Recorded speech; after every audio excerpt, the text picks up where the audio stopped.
Somebody back east is saying, why don't he write?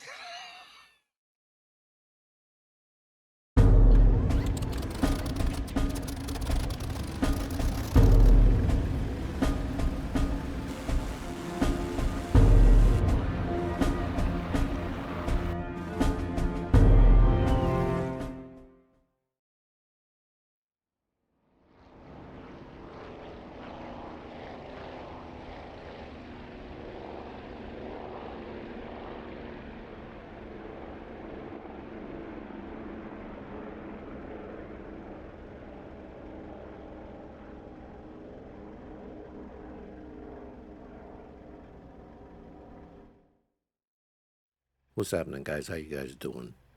Welcome to Creil Air Base in Normandy, France, and I'm learning the BF-109. I'm not unfamiliar with Warbirds. As a matter of fact, Warbirds are probably the second thing I like flying the most in DCS after helicopters.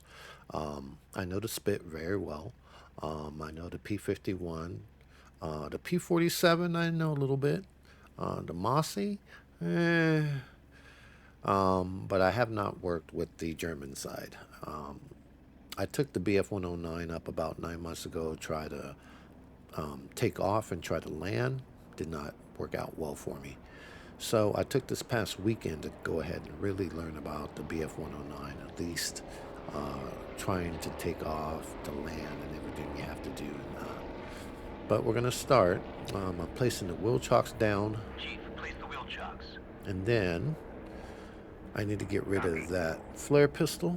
I'm putting the wheel chocks down because the BF-109 does not have a parking brake. Whenever you start the engine, you have to go forward with it to go ahead and, warm it up, and you have to hold the toe brakes down. Rearming complete. I got rid of the flare pistol because I wanted to see my systems. Then I'm starting my oxygen, make sure that's up, and it is. My trim, I'm doing all the way forward. All the way. Making sure my fuel pumps, pump 1 and 2 are working. My throttle, forward and back.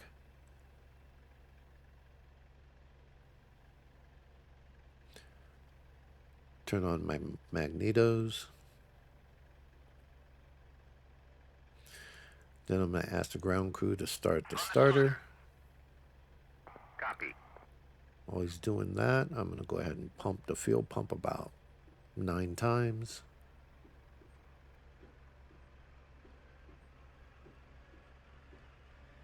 I'm going to flip the switch. And when he says clear, I'm going to pull that red handle. And I'll keep it open until the engine catches, and then I'll let it go. Clear.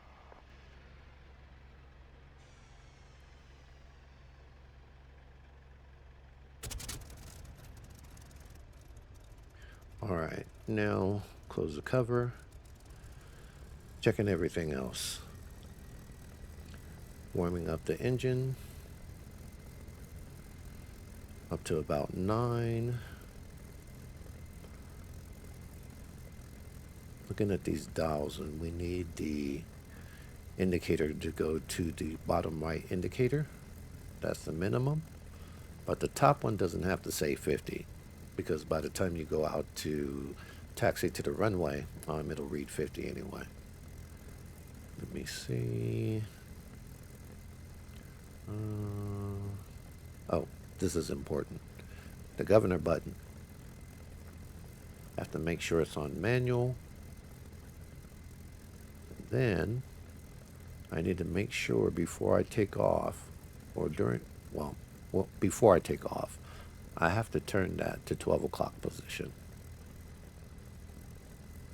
Let me further explain. The reason why you want your clock to read 12 o'clock whenever you hit the governor button, because it deals with your propeller angle. It'll go ahead and change the propeller angle to the point to where your takeoff is a lot easier. But after takeoff, you always go ahead and switch it back to automatic. Okay, so she's warmed up. Setting my throttle back to idle. And then I'm going to go ahead and ask the ground crew to remove the wheel chocks.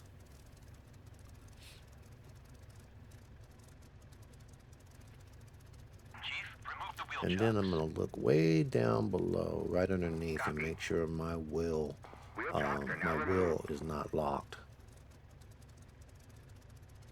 Now this is usually the time whenever we close the canopy, but if I close the canopy, I can't see either to the right nor to the left whenever I taxi. So I always close the canopy, you know, whenever I have a clear sight to the runway. All right, here we go. Now it's very easy to taxi the BF-109. All you have to do is either hit your left brake or your right brake, but just tap it. Don't hold it. It'll just spin out. But that's all you have to do. Talk to you guys when I get down to the runway.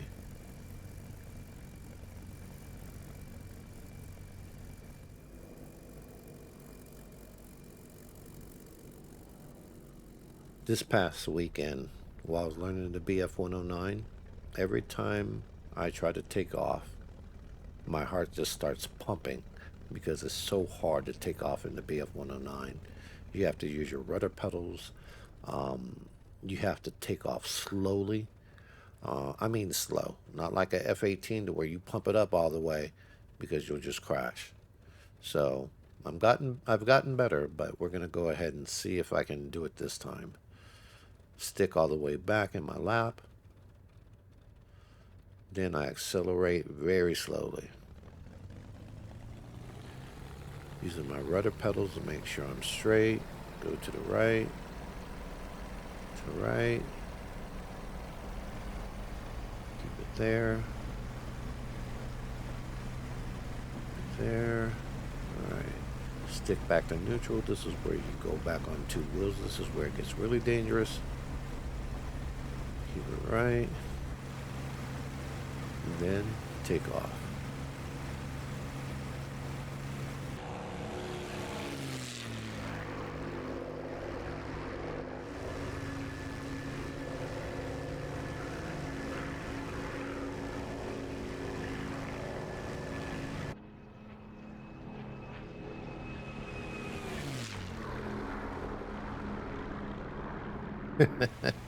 Don't let that take off for you guys, because that's probably the best takeoff that I've ever had learning the BF-109.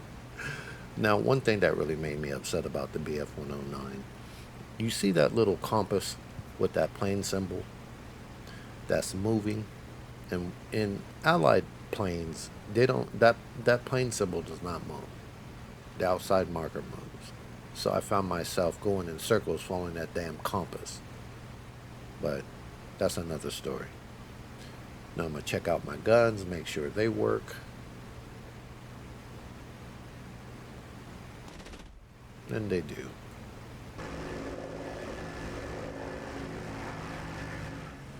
The other thing I love about Warbirds is that there's no HUD. There's no system telling you where the targets are. Just your eyes. The eyes, Chico. They never lied. Our mission is a simple one. The Allied forces are making their way to Paris, and we have to stop a train that is transporting supplies to the Allied forces.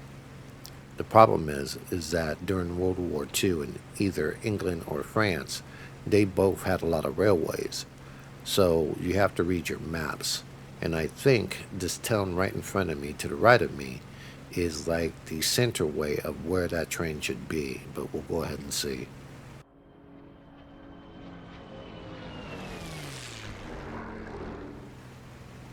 Alright, according to the map, this is the main station to where all the tracks meet up. And this track that you can see on the right hand side of me should be the train track to where that train is coming down on. But I can't find that damn train.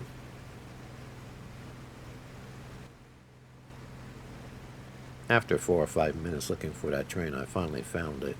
It's at the top of my canopy, that little white smoke. And thank God I changed my civilian traffic to no civilian traffic at all, because from what I remember about Normandy 2, when you had traffic on medium or high, there'd be trains all over the place. And why I didn't follow Lightning's advice in Red Tails and attack this train from up front, I do not know.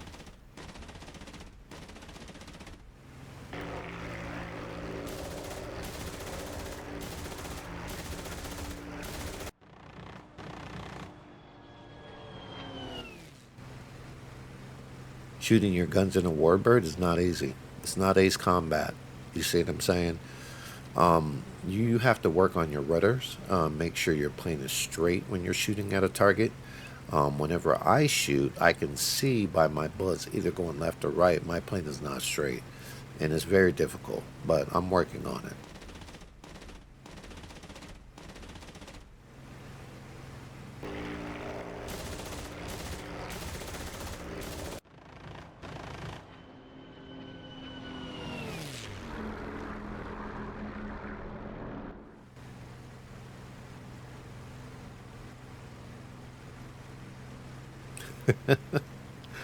Now, this is what I would call BS. You, you'll see.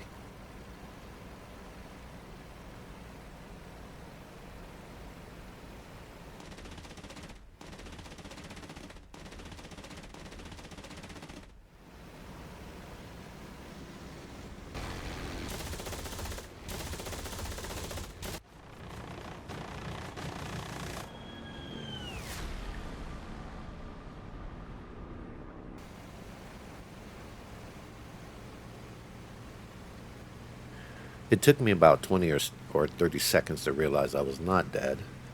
Thank goodness, but I should be.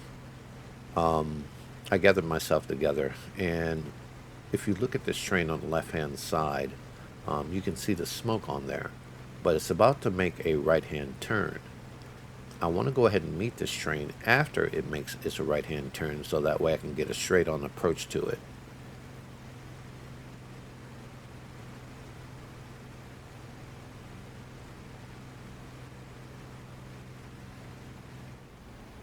I mistimed that a little. It should turn straight by the time I reach it, but I should get some decent hits on the engine.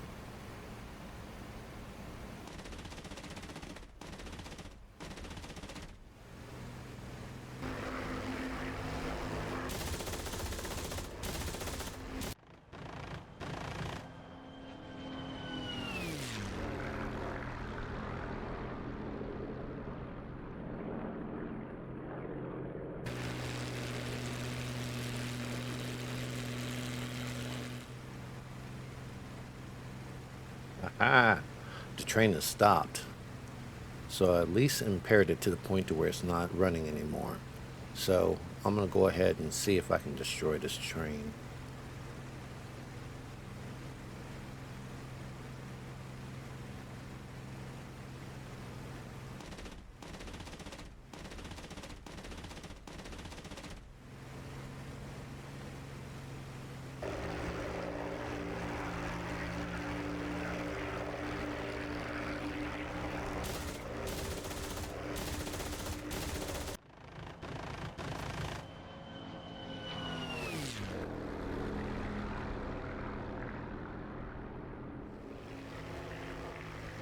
There's no way of you going to Paris and not doing a flyby by the Eiffel Tower.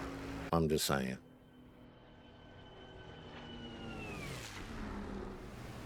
Once again, my heart starts pumping because we're about to land at Orly Airfield. Now, Orly Airfield is a great airfield because of its unusual taxiways. I've always said that if you need to go ahead and learn how to taxi a Warbird, you always take it to Orly because of the taxiways. You can see the taxiways whenever I go over this field. But it has two runways, but they're short and they're almost perpendicular to one another. What I tried to do was go over the field and, shake my wings one time to let them know that I have a kill, but I'm approaching that too fast.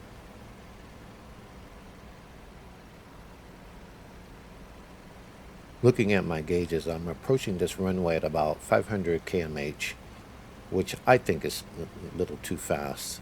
Whenever I go ahead and approach a runway, I do a military left-hand turn, and then I slow down, put my flaps down, everything else. But this runway is very, very short.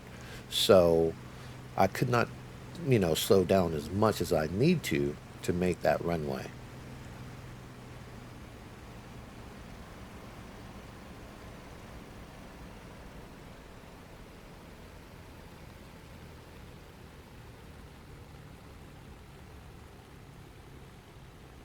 What I decided to do, because I know that my plane is not slow enough to lower the flaps and the gear, because you should be at about 250 kmh, I decided to take the next runway to the left and use that as an approach, because my kmh is already reaching 300.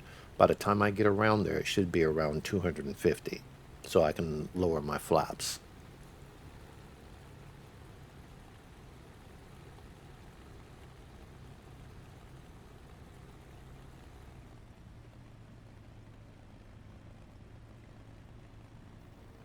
The sound that you guys are hearing right now is because I'm lowering my flaps. That sound will go away after I lower my gear.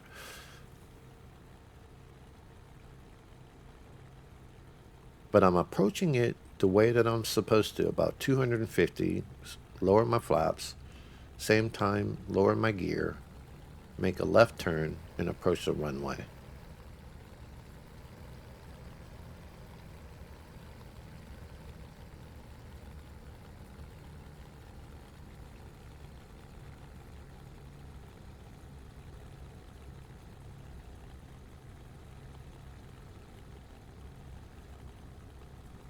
Oh shit, I'm too high. Let me try and decrease. No, I'm too fast. Oh my god. Ugh. Oh, and I'm floating. Oh my god, I'm floating. What am I gonna do? Alright, screw it. Starting over.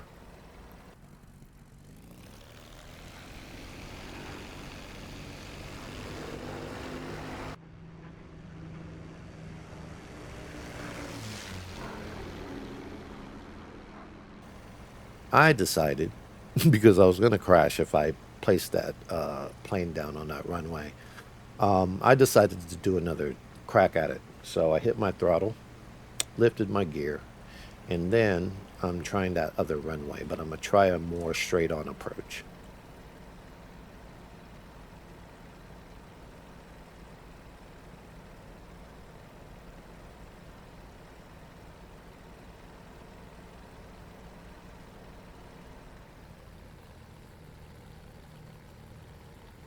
Alright, I'm lowering my flaps. I'm going to go ahead and extend my gear and try to set this up straight so that way I can land and not be too high in altitude when I do so.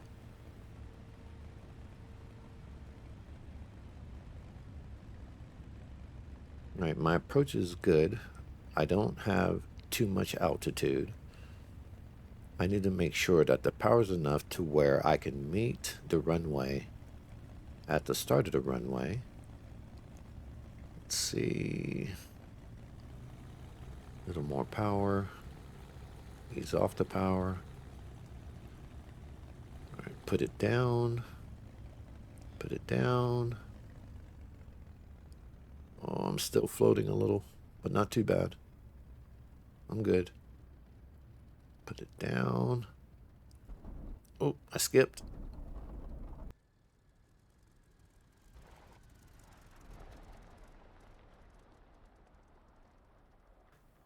This is the first time that I made a mission for the BF-109 to where I took off successfully and I landed successfully.